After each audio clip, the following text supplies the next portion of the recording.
Hey everyone, welcome to BMW Fanatic. You probably saw my other videos as far as some issues that I've been having with my AFR readings and all that kind of stuff. Well, I later diagnosed that as far as, needing to replace my primary O2 sensors on my N54 335i.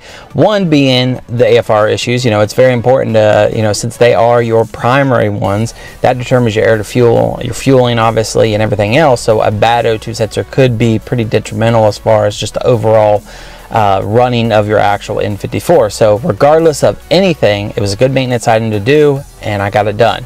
I had that video posted up as far as on my channel, so definitely take a look at that one if you're needing to change out your primary O2 sensor. So I had a new issue that kind of arose that just kind of came up, and I'm getting the current code, the 29E1 fuel mixture for bank 2. Fuel mixture codes are usually O2 sensors. Now, however, I have all new O2 sensors, and I'm not actually getting an O2 sensor related code, so it's definitely not that. And after checking a lot of the parameters, right, my air to fuel ratios and all that kind of stuff, all that's spot on. So it's not really being caused directly from that. However, something else is causing it to then throw off the O2 sensor to pick something up. So that's where obviously you have to trace it step by step. Go start from the source, right, like an O2 sensor, and kind of work your way back, because it's obviously something's going on to then throw off the O2 sensor as far as for that mixture that is coming in at.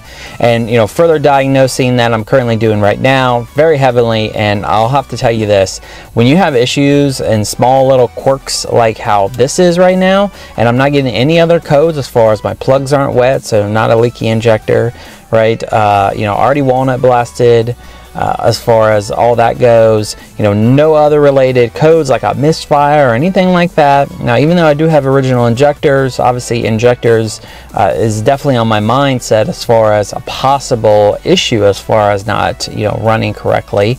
So that is there, but obviously that's more expensive, and I'm trying to, you never want to like replace something and it still not fix the issue. That's like the worst thing obviously to do. So I'm properly diagnosing my BMW. So my scan tool right here definitely works wonders. I'm doing a lot of data logging right now, sharing the information with a lot of friends and all that kind of stuff.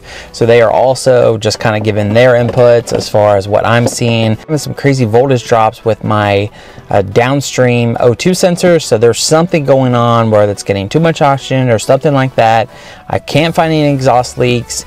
I'm checking the valve cover currently as far as like crankcase ventilation and all that kind of stuff. So there's a lot of things that I'm currently trying to nitpick and check, so that way I can try to find the source. And it just sucks because, so this is where it comes in, experience, checking things, having the right tools so that you can properly diagnose it, and it's still hard. This is where it really will bring out as far as really knowing what's going on with your BMW. Not all issues are the same. Some stuff's kind of can be related, but if I had some other codes that would point me a little bit closer to the direction, then it would be a little bit easier to try to fix this issue. So I'm currently right now, the car runs, of course, the car's drivable right now, but I have that pesky code, a little shaken idle, all that kind of stuff. Everything else checks out. So really I'm further diagnosing as far as any kind of crankcase ventilation issues, and then I'm also diagnosing as far as if it needs injectors or not. So definitely stay tuned to that. The car's been great driving. The code doesn't come on every single time, which is definitely really weird. 80% of the time driving it, it's as smooth as could be, and it's perfect to drive. Plenty of power, hits the boost that needs to hit. So it's just a nuance that I'm currently trying to diagnose further, so that way I have everything up and running. That's the update for today. Got some new stuff coming here very soon, but I wanted to share the information to you that sometimes that when you fix one issue, some other stuff may emerge out of it. It's just luck of a draw, all that kind of stuff. But this is where DIYing and having the proper scan tools can really help you further diagnose your BMW yourself, and you don't have to pay someone else to do that. So definitely, always keep that in mind. Look on the forums, look on everywhere else, ask questions to other seasoned folks as far as what could be going on with your stuff.